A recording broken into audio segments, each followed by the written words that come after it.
Guys, guess where I am? Take a little wild guess. Take a wild guess as to where Kit Costello is recording the podcast today. If you don't know, Self-Interrupted is currently on tour. A world tour? No. A national tour? No. A tour of the farm to find places where I can record in peace and quiet? Yes. I'm currently in a dining room of a house on the farm that hasn't been used in upwards of 5 years. Right? Desperate times are currently calling for how you say a desperate measure. This dining room is, dusty, decrepit, and dirty. The 3Ds. Right. Some of you bitches watch Shrek in 3D. I record an episode of the podcast in 3Ds. Right.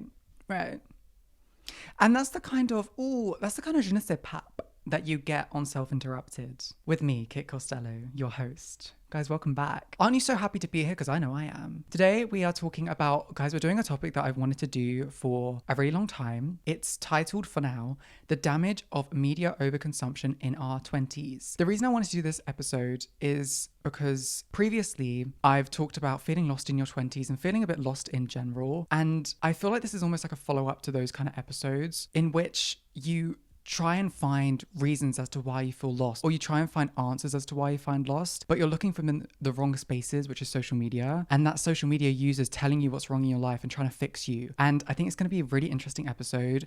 I'm going to be talking about AI and why we should not be using AI, specifically using AI to therapize us, which is absolutely insane. I'm going to be talking about self-help on TikTok and why I think that that's kind of bad for your romantic and your platonic relationships. But first, before we get into that absolute queen out of an episode, I have an update of the week. Of course I do. It's just the classic. It's classic KC movements. What are those movements? Kit Costello movements. So let's get into the catch up of the week. Not that, why did I call it the update of the week? Wait. I'm blaming you, right? Let's get into the catch up of the week.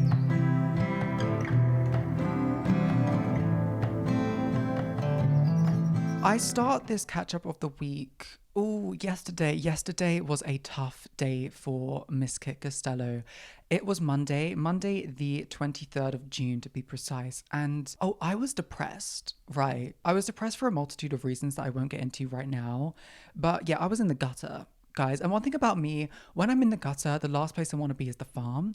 Right now, I'm really struggling to stay on the farm and be on the farm. Hence why I literally had to escape to my friend Emma's flat in London for 2 weeks. That was my safe haven. I'm back on the farm. I need her back. But it's not a choice that we can have right now, because I want to keep my friendship. And quite frankly, I think if I'm all up in Emma's face constantly, she's going to get pissed off with me, because I know I'd get pissed off with myself. And quite frankly, yesterday I was getting pissed off with myself and I had to get out. Sometimes you just have to get out of the situation you put yourself in, which is when I get into like a depressive state or episode, I will kind of shrivel up and stay in my office all day and feel bad for myself, overindulge in food, make myself feel worse. So I wanted to negate that by just going to London. Now, would I recommend this? No. In the moment, baby, I thought I was Mel Robinson the way I was giving myself advice. I was like, oh no, Queen, you are going to go out. Is her name Mel Robinson or Mel Robbins? I don't care. I don't really live for her. But basically, I went to London with no plan, which I think is actually not good for me and my mental health, because the way I arrived in London at maybe 10:30 a.m.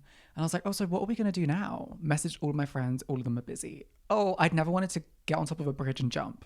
You know what, guys? You can say, Kit, don't joke about that. It wasn't a joke to me. It wasn't, because I was in London by myself, depressed. You know when you're that kind of depressed where you can't even look at yourself in the mirror? And I'm not trying to romanticize it, because it's not romantic. Being depressed is not something to be romantic.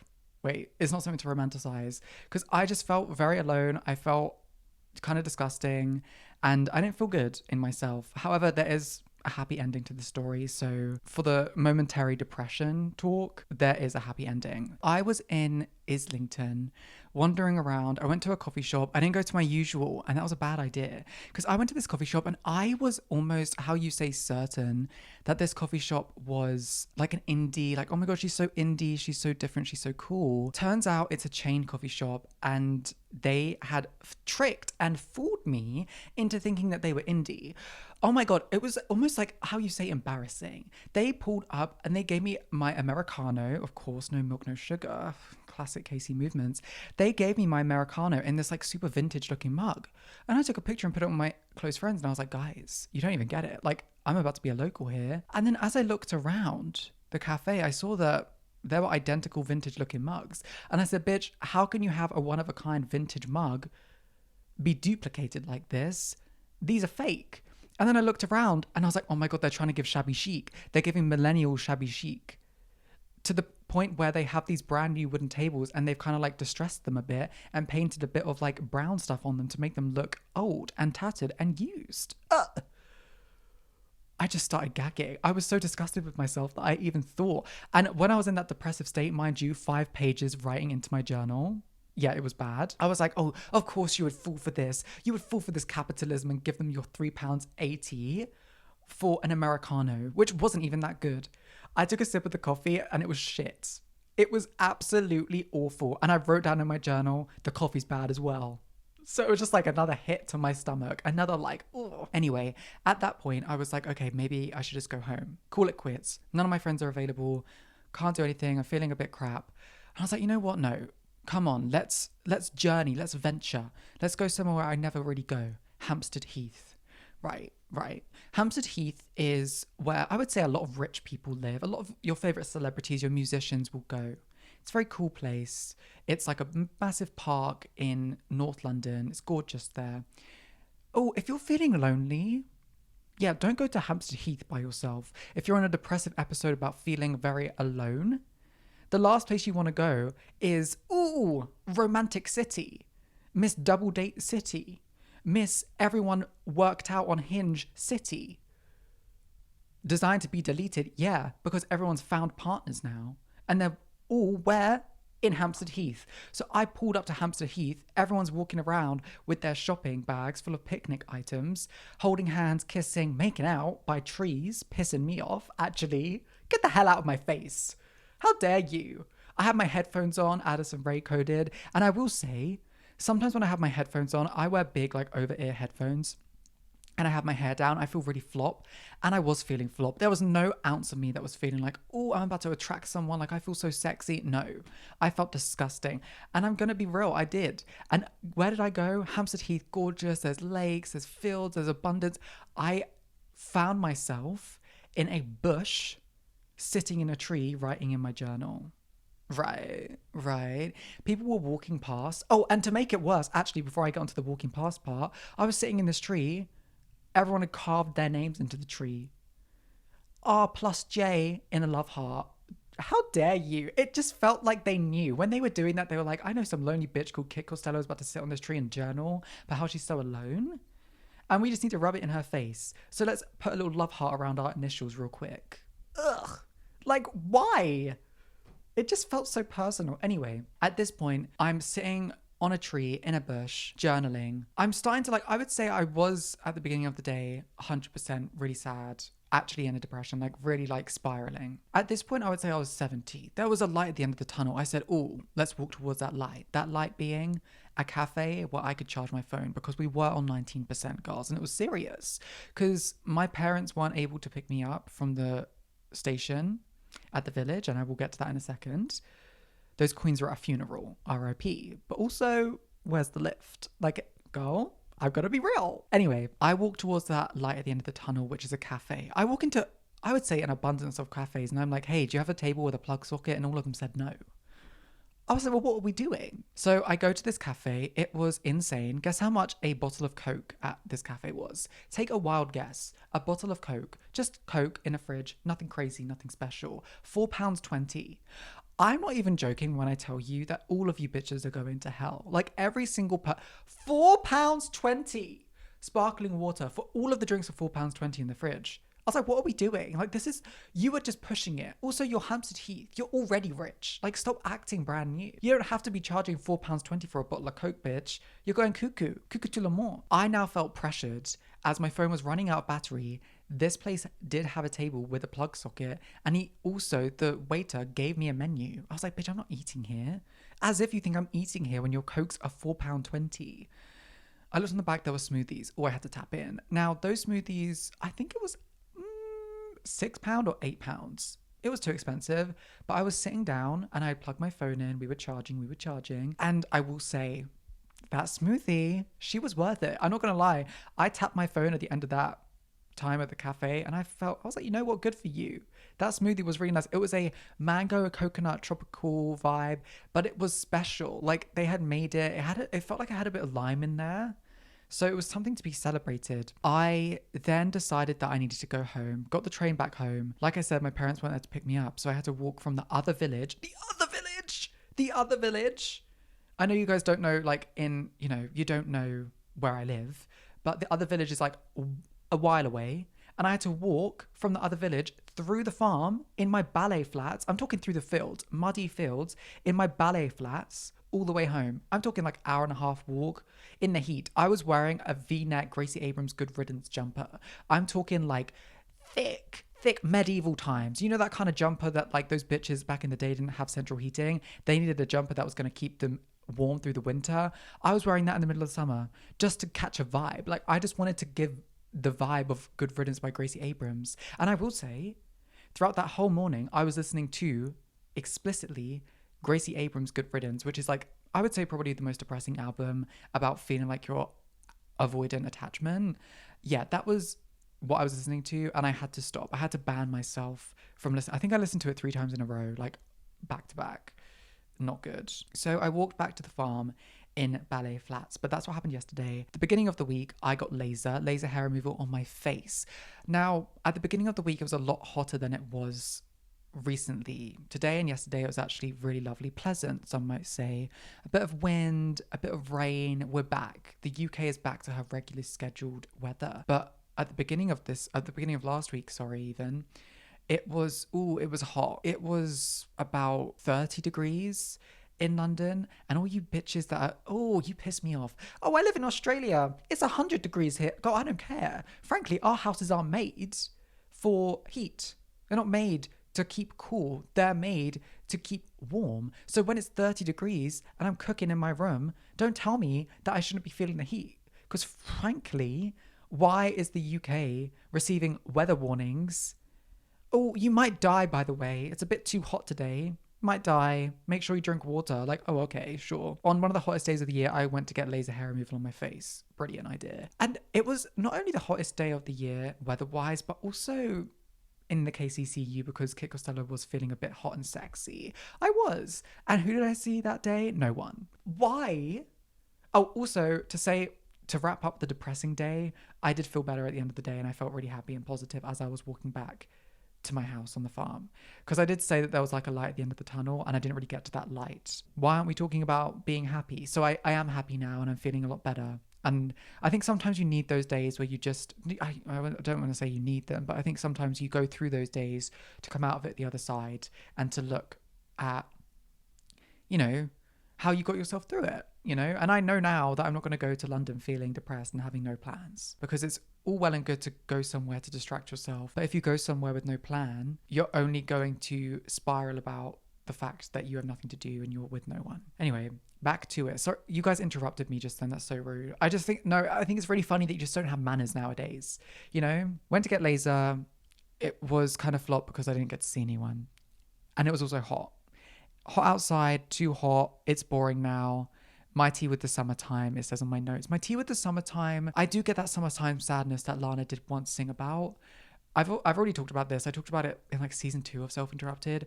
I talked about seasonal depression, but I get seasonal depression during the summertime. Reason being, I feel guilty if I don't do anything. And I'm someone that doesn't like to do a lot of things. In the winter, you have the excuse like, oh, it's raining, oh, it's snowing, oh, it's a little bit too cold, let me stay in.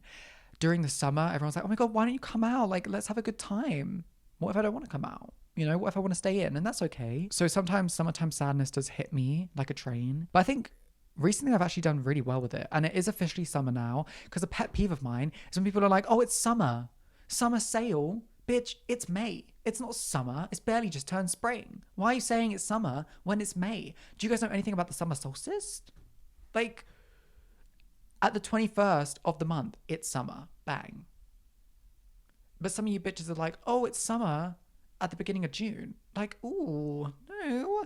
I go by calendar, Okay, a lot of you bitches could learn that kind of etiquette because it pisses me off. Not you bitches, but the bitches that send me emails. It's like, oh my god, 20% off, it's our summer sale. Was your winter sale going to be in August? Like, what seasons are you going by? Sorry, I don't know why. I'm being a little bit, ooh. I feel really hyper today. Can you tell? As it was so hot last week, I was actually editing outside in the garden, which is all well and good until I smelt cat piss out there. There have been a couple of cat fights outside. Phoebe, my cat, has been fighting with the stray cat. Ooh. I'm hoping for a enemies to lovers trope between those two, but no, that queen is fighting for her damn life with that stray. And there's nothing you can do about it. Phoebe is a feisty girl. She inspires me. She inspires a generation of women. Sorry. She does. She does. And a lot of the cats look up to her in the CCCU, the Cat Costello Cinematic Universe. Oh my God. Speaking about things that are inspiring a generation, the podcast was charting in Ireland and Brazil last week. So to my Irish kittenators and my Brazilian kittenators, I can only thank you. It really means a lot to me. To the kittenators, ooh, if you're listening and you didn't hear your country, why? Just a really quick question. Why wasn't Self-Interrupted charting in your country? I'm looking at you, United States. Come on. England! England! My home country. Whatever happened? I don't know. I just find that there's a little bit... No, you're laughing, you're giggling, you think this is a joke. To me, it's not a joke. This is serious. Why wasn't I charting in your country? I just think it's funny. Sex and the City has changed my life. I'm not even kidding when I tell you watching Sex and the City has changed my perspective on so many things, specifically dating and understanding my worth. It is a show that will find you at the correct time of your life. So many people when I was like 19, 20 were like, you need to watch Sex and the City, you'll love it. And I'm sure if I watched it then, I would have loved it. But what I'm going through right now in my life, I need this show more than ever. Really and truly. Dating, watching Sex and the City for the first time, oh, it's serious. Understanding your worth while watching Sex and the City. And just like, there's something about watching women in their 30s kind of not really understanding what's going on in their life. It's really comforting, you know? I'm only in my early 20s. And I think sometimes that like I'm running out of time. And, you know, we'll talk about that more in this episode. This idea that on social media, you're being pushed this narrative that you need to understand everything and everything needs to be digestible to you in your life. And if it's not, then it's too complicated. And, you know, but with Sex and the City, there are so many like, I don't know, it's like immaturity in it, which I love because just because we're getting older doesn't mean that we're getting more mature. That may be controversial to say because I think sometimes people are like, well, you should be getting more mature as you're getting older, which I do think is true. But to get to the mature places, you really need to untangle the immaturity out of you to kind of learn through it, you know? And there's definitely immaturity in Sex and the City. I mean, Carrie, Diva, come on, get yourself together. There are moments where you're screaming at characters on Sex and the City and you're like, why are you doing that? But I remember I saw a TikTok and someone was like, if someone was making a TV show out of your life, what part of your life would the audience be screaming at you to change so that your life would change? Is it someone in your life that you're giving too much attention to? Is it you not having enough confidence to go and get the things that you want? What would they be screaming? I think that's a really interesting question that I want you to answer. If there was someone watching a TV show of your life right now, what's the obvious thing that they would point out and be like, you need to change this? You're holding yourself back. Something to think about, kittenators. It's something to think about. And my final points on the catch up of the week are spiraling and self-destructing, which right. I wrote those down because of what I went through yesterday, my little depressive episode. And I thought that it would be a nice segue into the topic. So I've just kind of like pulled back the curtain on that thought process. So if you just like hold my hand and let's walk through that together again. Let's just hold hands for a second and breathe. And out. Okay. So yeah, guys, like the other day I was spiraling and that's something that I was going through. But speaking of spiraling, something that I tried my best to understand about myself is why I was spiraling. And to understand that, I went to TikTok and it really made me think. I couldn't help but wonder, oh my God, I'm so Carrie from Sex and the City. I couldn't help but wonder, why is there an overconsumption of social media in our 20s and how is that damaging us? So let's get into the topic of the week. Oh my God. Did that feel natural? It felt kind of natural. Right. It's like supernatural. That's last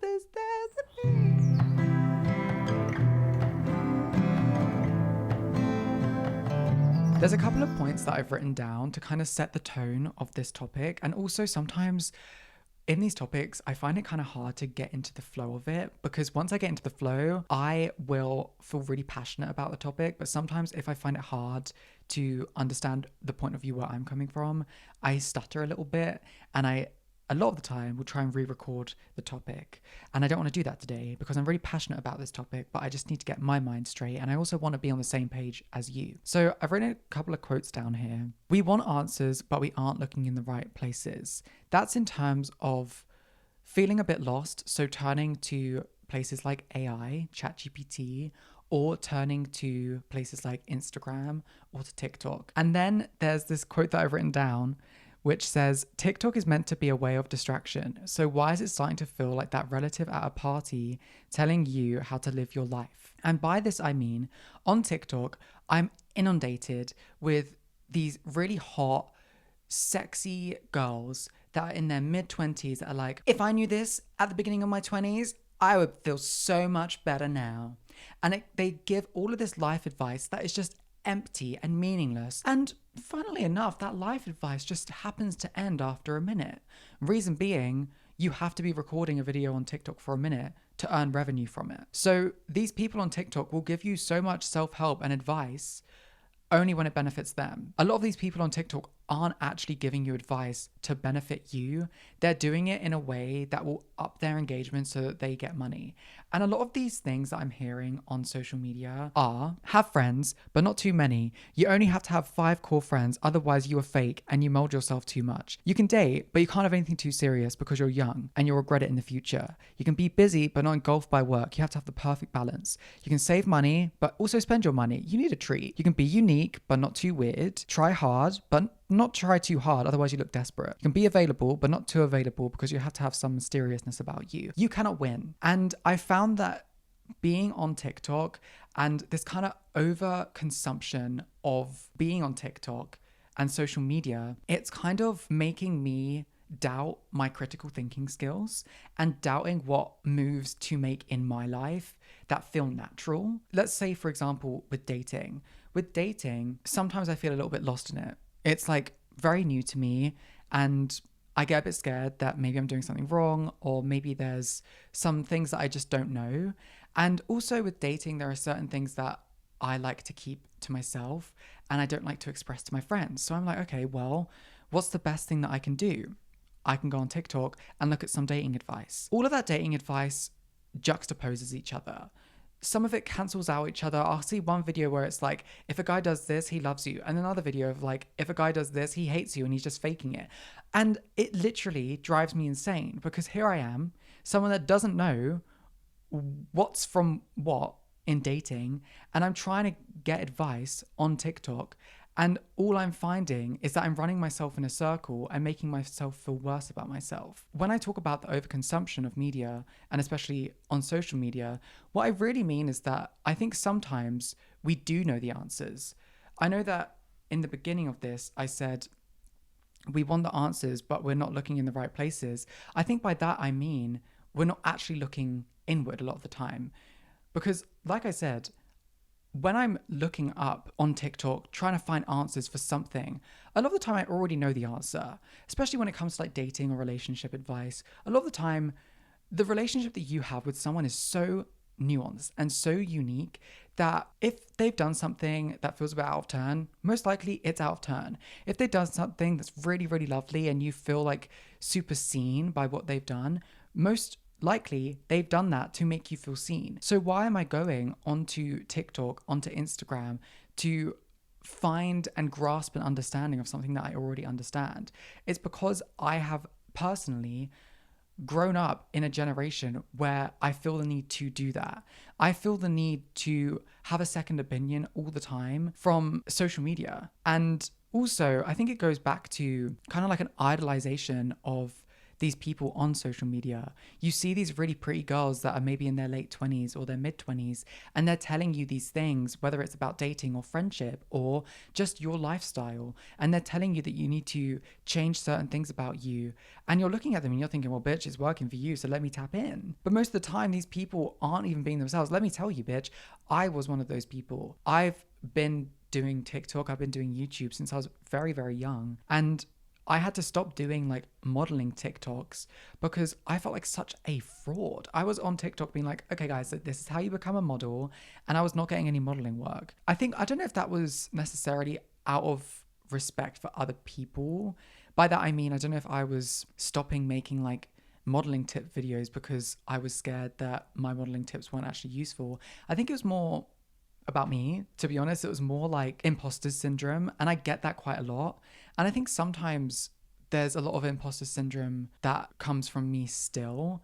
And again, I try and find an understanding of that through social media. The reason why I think it's the worst thing, not the worst thing to do, but I think it's not incredibly proactive, is because you already know the answer. A lot of the time with finding a second opinion on TikTok, there's already part of yourself that knows what you want to hear. When I'm going on TikTok trying to find dating advice, I look up something so specific, like when should I do this when dating? And I will go through, because videos are so short now, I will hear 10 seconds of a video and be like, no, doesn't sound like my point of view. And I'll find one until I find one where I'm like, oh, exactly. This is exactly what I wanted to hear. Bitch, you already knew that. You already knew what you wanted to hear. So why are you trying to find someone that doesn't know you or your situation? And you're like agreeing with them through the phone. It's scary. I was doing that when I started dating, at the beginning of the year. I would really find comfort, like in a scary way, through TikTok. And what's scary about it is they don't understand your relationship. They don't understand the pages that you've written down in your journal of these people. They can't understand that nuance. I see TikToks and they're like, well, if a man's busy and he doesn't have time for you, you got to cut it off. What scares me is that people will listen to that.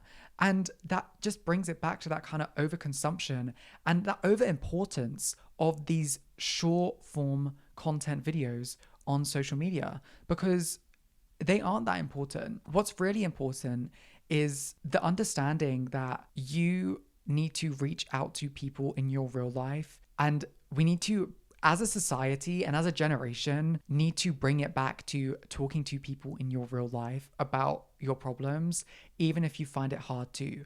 Because a lot of the time, we know our point of view and we know where we stand. Like when I'm going on TikTok and I'm looking for relationship advice, even though deep down, I know what's happening. I know what's going on. I know what I'm trying to hear. But sometimes there's a little point of view that your friend might have that's a lot more nuanced to your situation because they understand what you've been going through. If you're going on TikTok and you're looking for something, you will find it. You will find what you want to hear. And that's all well and good if you're literally in a spiraling state and you just want to hear something pretty meaningless and effective, fine. You're not going to find something a lot of the time on TikTok that is so specific to you, and especially a new point of view that you haven't heard before. A lot of the same stuff is regurgitated on TikTok because it worked the first time for someone, it got engagement for them. So then other creators look at that person and they're like, okay, that's worked for them. Let's tap in. Let me do the same thing. Half the people that are giving self-help advice on TikTok aren't worthy of giving you self-help advice. And I'm talking as someone that tries to give a bit of advice here on this podcast. You shouldn't listen to me and just me. I think listening to podcasts are actually a lot better than listening to TikToks. And I'll tell you why. It's long form content and you get to know the person. A lot of the people that I hear on TikTok and the people that I take advice from, I don't know them from Steve down the road. I don't understand them. You understand parts of me. You understand parts of what make me up as a human. You understand that maybe I haven't been on that many dates. I don't have that many friends. Wait. Okay, I just think that's funny that you brought that up. I don't know. I was about to say that I'm really popular and that I'm really sexy, but instead you stood here in front of my face and you just said that I'm unpopular and undateable. What the hell is happening? I'm trying to give you advice and you're telling me that I'm clapped? Like, what are we doing, guys? What are we doing? I'm just trying to be a good person. I think it's really funny. I think that's really that just shows the person that you are as someone, Well, you're a bad seed on this earth. Love Pink. But it seriously does. It's like there's not enough understanding of someone on TikTok. And it goes back to those first points that I was making, those points that, those hot girls and hot boys on TikTok make, where they're like, you have to be single, but you also should be dating, but you shouldn't be taking dating too seriously. You should have money, but you should also spend money on a treat, because in the future you'll be thinking, why do I spend money? There is no way of winning when it comes to these people giving you advice. And the reason why is, again, a lot of these people on social media want to cause a ruckus.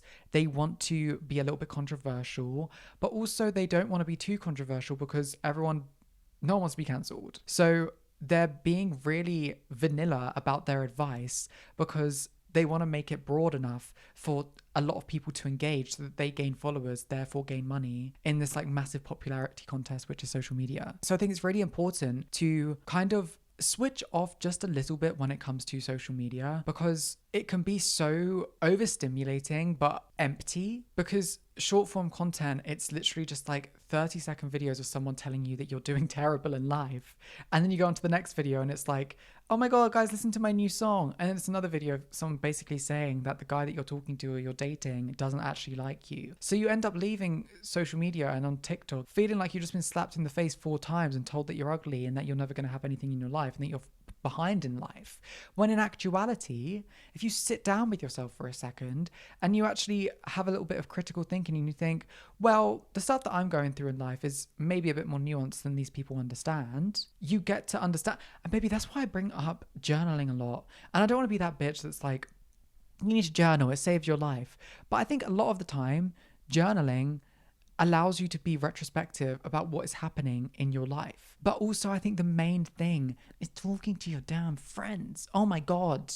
I think talking to your friends and confiding in your friends is becoming a bit of a lost art during the age of social media and ChatGPT. It's genuinely scary. I think it's really interesting with social media because there are so many people telling you and almost dictating you on how to live your life, that it gets to a point where sometimes it feels like you're becoming a brand. If you have TikTok, even just as a casual viewer of TikTok, these people are kind of giving you an understanding on how to live your life in the most commercial way that would allow you to be palatable for other people. But the overconsumption of social media really means that like you're almost fighting against yourself when it comes to using the different platforms, because each one wants something from you. And then I've written AI just wants you. And that's my next point of conversation. And before we get into this topic, I want you to know, if you use AI, I'm not demonizing you. I'm just enlightening you about my stance on AI and how I personally feel about the use of AI.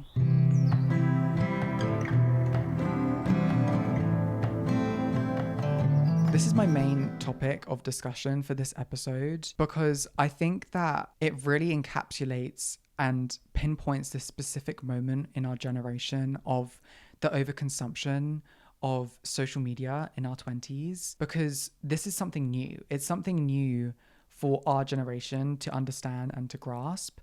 And yes, there are other generations that use AI, of course, but I think our generation has really been exposed to it at a pivotal time in our life, being in our 20s.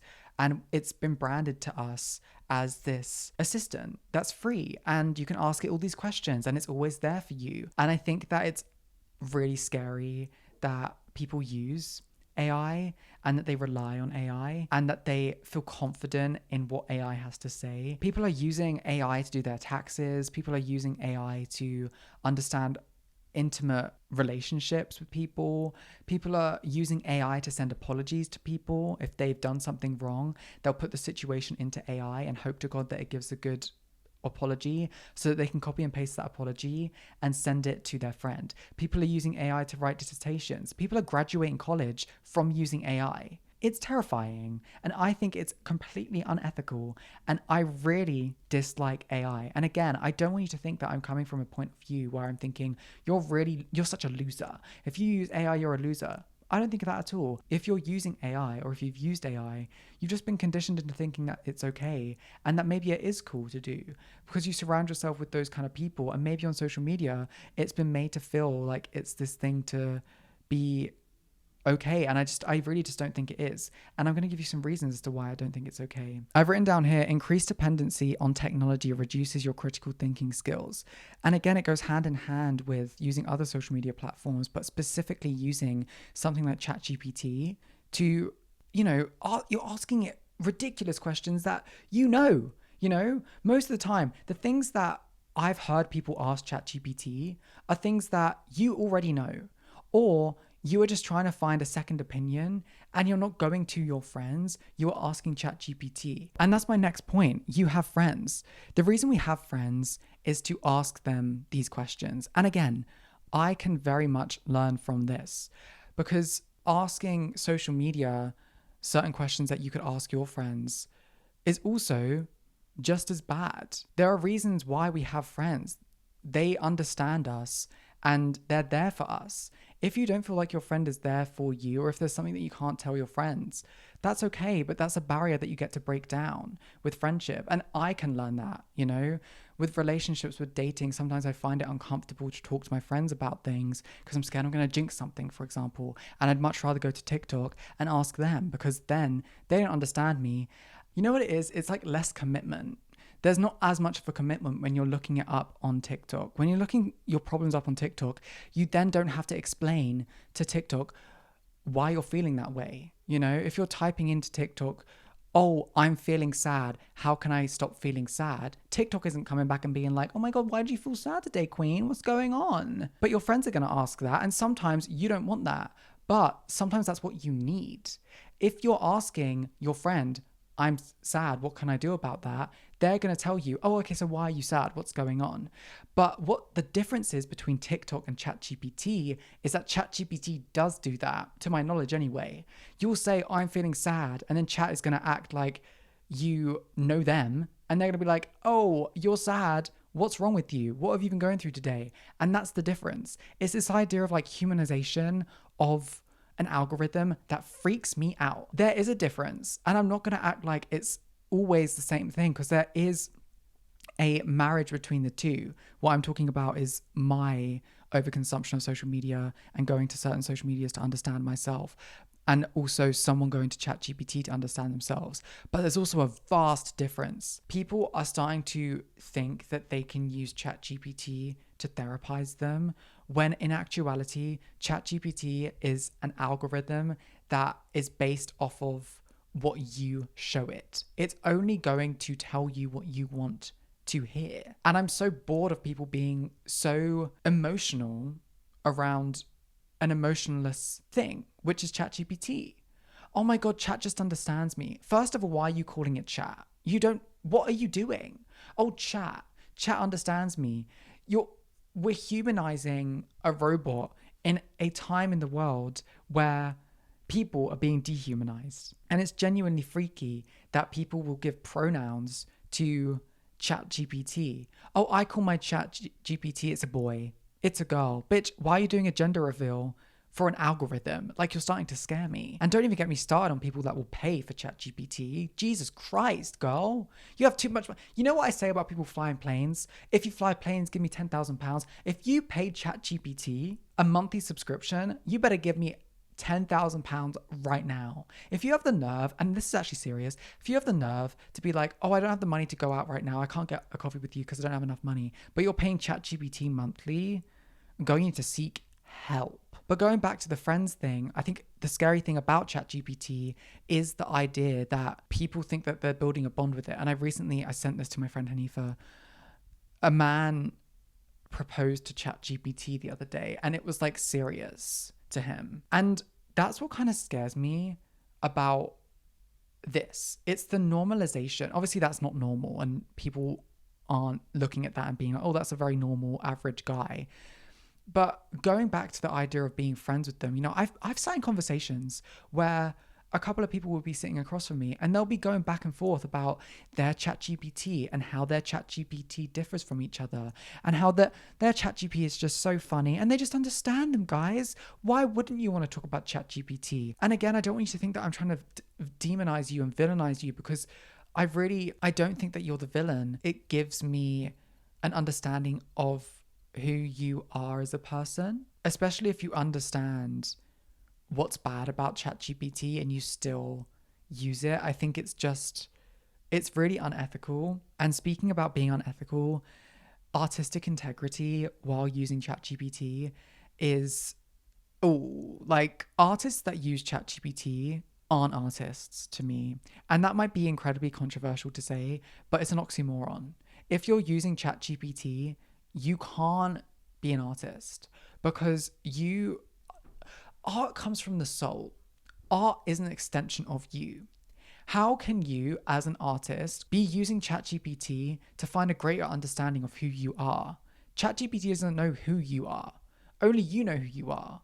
And it goes back to my point that I was making at the beginning of this episode, talking about you already know the answer, bitch. You already know what's going on. You are looking for validation in an algorithm that doesn't know you. And I think it's really interesting because sometimes, again, it goes back to friends and this idea that like maybe you're bothering your friends a bit too much, asking them constantly for a second opinion. I would much rather my friends piss me off by asking me too many times for second opinions than them using ChatGPT for an understanding of themselves. And it goes back to me talking about being an artist.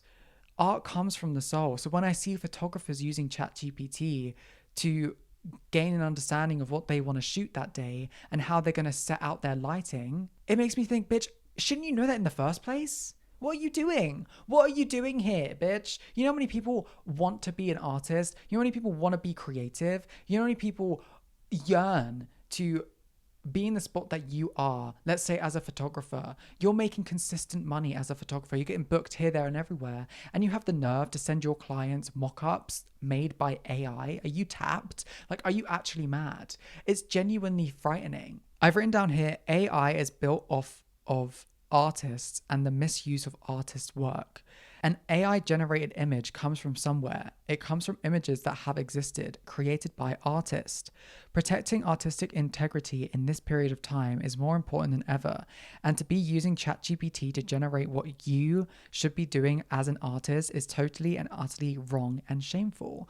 If you're going onto ChatGPT and you're typing in, what should my music video look like? And they're coming back to you with an idea and you take that idea, it's scary. Being an artist is understanding yourself and having a knowing of yourself to the point where you have the bravery to wear your heart on your sleeve. I know it sounds really like wanky right now, but like to wear your heart on your sleeve as an artist and to express that art to people for them to digest and to understand and to enjoy. And there's so many different like ways to do that. And that's what's beautiful about being an artist. If you're going on ChatGPT and you're typing in, how can I make this digestible? How can I make my art? How can I be the most popular version of myself?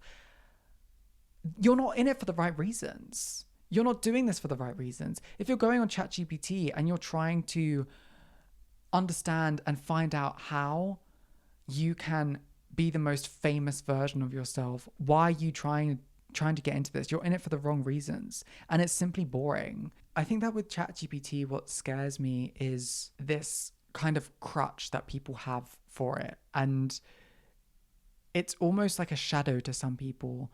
And it's their assistant. And it almost feels like for some people, it's their better half. I sent this text to one of my friends the other day.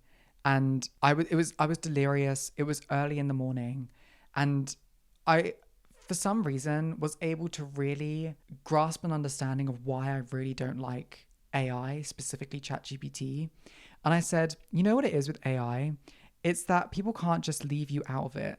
Like, I don't need AI. You do. So why am I receiving emails, texts, product descriptions using AI? Videos that are AI? That's your give, not mine. You keep it.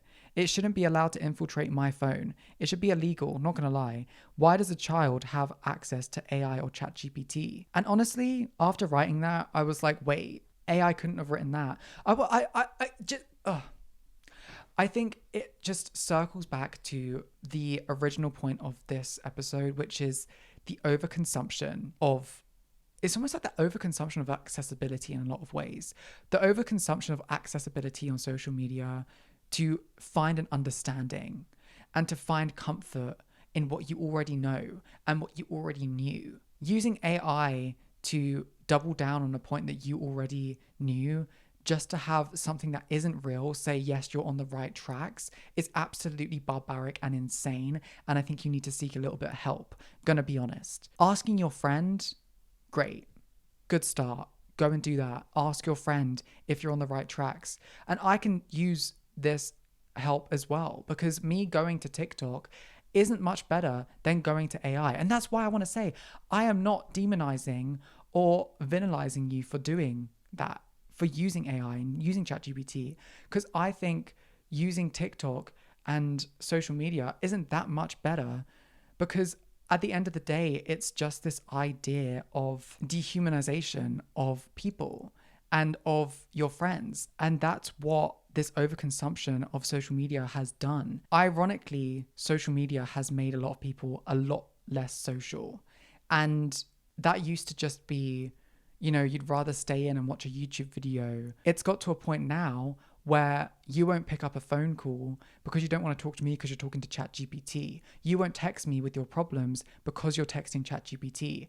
I won't ask my friends how to resolve something in my life because I asked TikTok. That's where it starts to get a bit scary. And that's where there is a bad cast over social media that, if you're too engulfed in it, can really allow you to spiral like I did the other day in Hampstead Heath. Because I didn't come from nowhere. I'm sure that probably came from me being overanalyzed on social media, because I'm going through a lot in my life right now and I've been trying to find the answers, and I haven't been talking to my friends because I want to talk to them in person. I don't want to talk to them over text. So what's easier during the time where I'm not seeing them? Let me TikTok.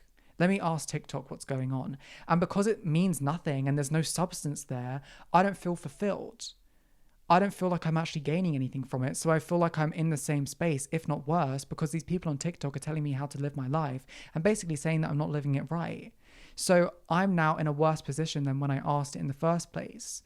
And I don't know what your give is on ChatGPT. I don't know if you walk away from using ChatGPT feeling better, but I hope that you walk away from this episode with a greater understanding on why using ChatGPT isn't cool, and I don't think it's good for you or your brain. And again, I want you to know that I'm not coming from a place of I think I'm better than you for not using ChatGPT, but I just want you to have a different point of view, because a lot of the time people that use ChatGPT are surrounding themselves around people that also use it. Allowing a different perspective into your life might be useful. And if you don't stop using it, by all means, that's your storyline. But I just hope that you, like me, start messaging your friends and asking your friends and including your friends in your problems in your life, and stop turning to social media, because it's too easy to do that. And I think sometimes we need to come face to face with the problem and ask our friends about it, rather than going to social media and ChatGPT and asking them about it, because they may have all the answers on paper. They may have all the answers, but they don't have the answers that are tailored for you. I know what you're thinking. If you use ChatGPT, you're like, oh, okay, Chat understands me. They get it. No, they don't. They don't know you, bitch. Okay, your friend knows you. The friend that you've been friends with for years and years and years, that understands the intricacies of your relationships and understands your behavioral patterns, they understand you, not ChatGPT and not TikTok. So I'm taking advice from this episode from me and myself, and I hope that you can take advice from this episode, even if it's just starting to wean off of these things that we do to find comfort in ourselves. I hope that you can do that.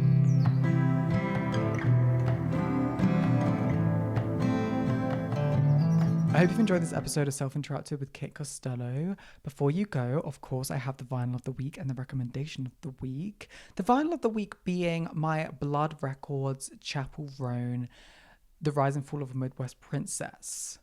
Exclusive. Thank you. And I do want to put a parentheses on exclusive vinyl. Yes. So limited to 12,000 copies. And of course, I have one. And let's celebrate that. And my recommendation of the week is a food recommendation, and it's a recommendation that I actually take very seriously. It is I forget what they're called. It's called like salad toppers. If you look it up on Google, I'm sure you'll see them. It's like seeds and maybe some nuts in there as well, and dried peas in a bag, and you put them on top of a salad. But I just love snacking on it. And I think it's like very umami. It's very yummy. So randomly, that's the recommendation of the week. Right. Right. I hope you enjoyed this episode. If you have, please make sure to rate the episode. Follow along, follow the journey of Self-Interrupt with Kit Costello. You can do that by following the social media, Instagram and TikTok at Self-Interrupted Pod. You can follow me personally on Instagram and on TikTok at kit.costello. But other than that, I'm sending you so much love. As always, Kit.